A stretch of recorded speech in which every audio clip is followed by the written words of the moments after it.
కాపు జాతి ముద్దు బిడ్డ రంగా గారు మనందరికీ కూడా గర్వకారణం.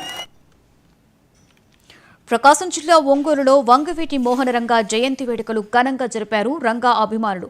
తొలుత పట్టణంలో బస్టాండ్ నుండి రామనగర్ వరకు ర్యాలీ నిర్వహించారు. ఆయన అభిమానులు కేక్ కట్ చేసి పంచిపెట్టారు. ఈ సందర్భంగా పేదలకు వస్త్రాలు బహుకరించారు. మాజీ మున్సిపల్ చైర్మన్ మంత్రి శ్రీను, కాపు సంఘం నాయకులు కొక్కిరాల సంజయ్ తదితరులు ఈ కార్యక్రమంలో పాల్గొన్నారు.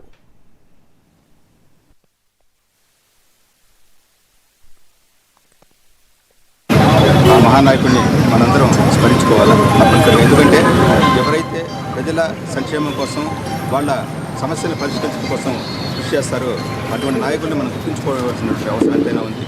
ప్రజల కోసం ప్రాణాలు అర్పించినటువంటి నేతగా వంగవీటి మోహన్ రంగా ఇప్పుడు కూడా ప్రజల్లో చిరస్థాయిగా నిలబడిపోతారు. కాబట్టి ఈ రోజున చనిపోయి ఇన్ని సంవత్సరాలైనా ఇన్ని దశాబ్దాలైనా కూడా ఇంకా ఆయన గుర్తుపెట్టుకొని కార్యక్రమాలు నిర్వహిస్తూ ఉన్నారంటే ఆయన చూపించినటువంటి మార్గం ఎంత ముఖ్యమైనదో ప్రధానమైనదో మనందరం కూడా అర్థం చేసుకోవాలి.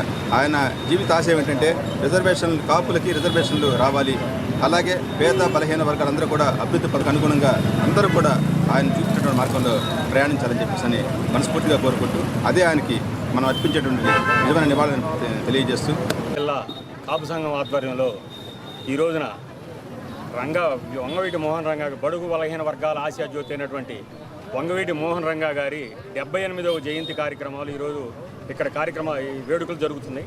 ఈ కార్యక్రమంలో మన కేక్ కటింగు మరియు స్వీట్స్, హాట్స్ పంపిణీ, చీరల పంపిణీ ఈ కార్యక్రమాన్ని చేపట్టడం జరిగింది.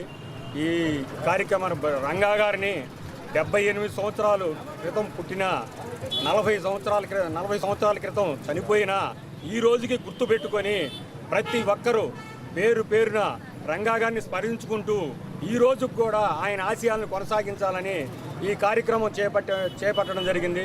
ఈ ప్రతి సంవత్సరం జయంతు వర్ధంతులు కాపు సంఘ ఆధ్వర్యంలో కంటిన్యూగా జరుగుతూనే ఉన్నాయి. కాబట్టి ప్రతి ఒక్కరూ రంగా గారి ఆశయాల్ని కొనసాగించాలని